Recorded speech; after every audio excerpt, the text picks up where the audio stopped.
Alright, तो 3 drops के बाद डंकी का ड्रॉप 4 रिलीज हो गया, जो एक्चुअली इसका ट्रेलर निकला और मुझे इनका पैटर्न काफी पसंद आया क्योंकि जो लोग डंकी मार के जाते हैं उनके इसमें ड्रॉप्स होते हैं। तो इन लोगों ने भी अपनी प्रमोशनल स्ट्रैटेजी में ड्रॉप्स का इस्तेमाल किया, जैसे ड्रॉप 1, ड्रॉप 2, ड्रॉप 3 और ड्रॉप 4 वाज इट्स ट्रेलर, जो एक काफी इंटरेस्टिंग सी वाइब देता है। इसको देख करके हमको वो फील होता है जो हम लोगों ने एसआरके की मूवीज में अभी तक बहुत लंबे टाइम से फील नहीं किया। आई मीन एटलीस्ट 2023 में तो नहीं। हम लोगों ने 2023 में शाहरुख खान की 2 मूवीज देखी हैं अभी तक, और उन दोनों ही मूवीज से हमको ऐसा लग रहा था कि हम एसआरके की मूवीज देख रहे हैं, लेकिन इस मूवी को देखकर ऐसा लगता है कि हम राजकुमार हिरानी की पिक्चर देख रहे हैं। I mean of course SRK movie में है, लेकिन ये जवान और पठान की तरह एसआरके लोडेड फील नहीं होती। इस ट्रेलर को देखकर ये बात बहुत ही अच्छी तरह से फील हो जाती है कि राजकुमार हिरानी की बाकी मूवीज की तरह ये वाली पिक्चर मास, मसाला और एक्शन की बजाय सब्सटेंस, स्टोरी और इमोशंस पे ज्यादा फोकस करेगी, which I am absolutely in for, specially after the year that we've had. तो ट्रेलर ओपन होता है एक रेलवे स्टेशन से, जहां पर हम एसआरके के कैरेक्टर को ट्रेन से उतरता हुआ देखते हैं, और बस यही वाला शॉट पूरे ट्रेलर की वाइब को सेट कर देता है। और इसके बाद हम बाकी कैरेक्टर्स का इंट्रोडक्शन भी देख लेते हैं। ये टीजर में जो हमको इंट्रोडक्शन दिखाया गया था उस पे और भी ज्यादा एक्सपैंड करता है, क्योंकि टीजर में हमको बस कैरेक्टर्स दिखा के छोड़ दिए थे। इसमें उन कैरेक्टर्स को डायलॉग्स दिए गए हैं, तो उसके थ्रू हमको कैरेक्टर्स के बारे में थोड़ी और इंफॉर्मेशन मिल जाती है, और हमको ये समझ में आता है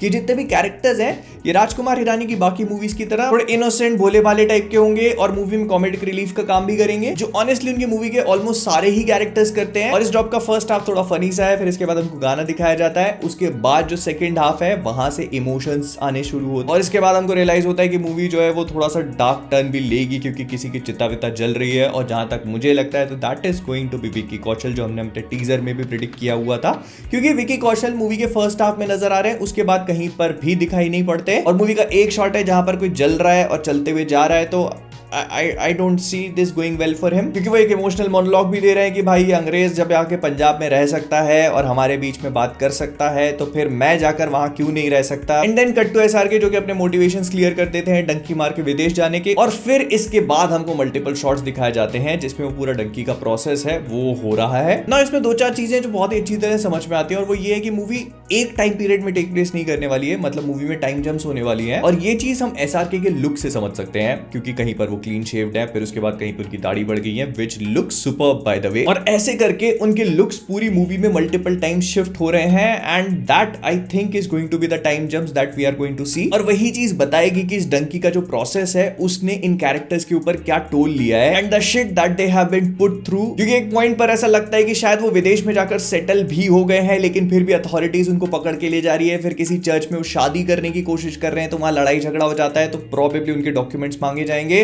विच is again not going to end up well for him. फिर एक बार तो एयरपोर्ट से ही पकड़ के लेके जा रहे हैं उनको, और अल्टीमेटली ये सारी की सारी चीजें आकर कंक्लूड होंगी पंजाब में, जहां पर 25 साल बाद एसआरके का कैरेक्टर आता है और जय हिंद करके लोगों को यही मैसेज देने की कोशिश करेगा कि मत पढ़ो इन सब चीजों में, इट्स नॉट वर्थ इट। तो ऐसे टाइम में जहां पर एनिमल का ट्रेलर इतना ज्यादा ब्रिलियंटली बनाया गया था कि उसने मूवी की हाइप बिल्ड करने में बहुत ज्यादा हेल्प करी, वहीं पर डंकी का ट्रेलर ठीक ठाक लगता है, but on the same side we also know that the movie is going to work because it has 2 things going for it, one is SRK, other is Rajkumar Hirani. और अगर आप उनकी बाकी पिक्चरों के ट्रेलर उठा के देखोगे तो वो भी ऐसे ही नजर आते हैं, मतलब ट्रेलर में ज्यादा कुछ देखने को नहीं मिलता, ट्रेलर ज्यादा कुछ बताता भी नहीं है आपको, लेकिन मूवी अल्टीमेटली बहुत ही ज्यादा चाबुक टाइप की निकलती है। तो मैंने अपना ट्रेडिशनल ब्रेकडाउन नहीं किया बिकॉज मुझे लगा कि बहुत कुछ है नहीं इसमें बताने के लिए, इसी वजह से बस अपना ओपिनियन आपके सामने रखा। लेकिन अब मैं चाहता हूं कि आप अपने ओपिनियंस मुझे बताओ, तो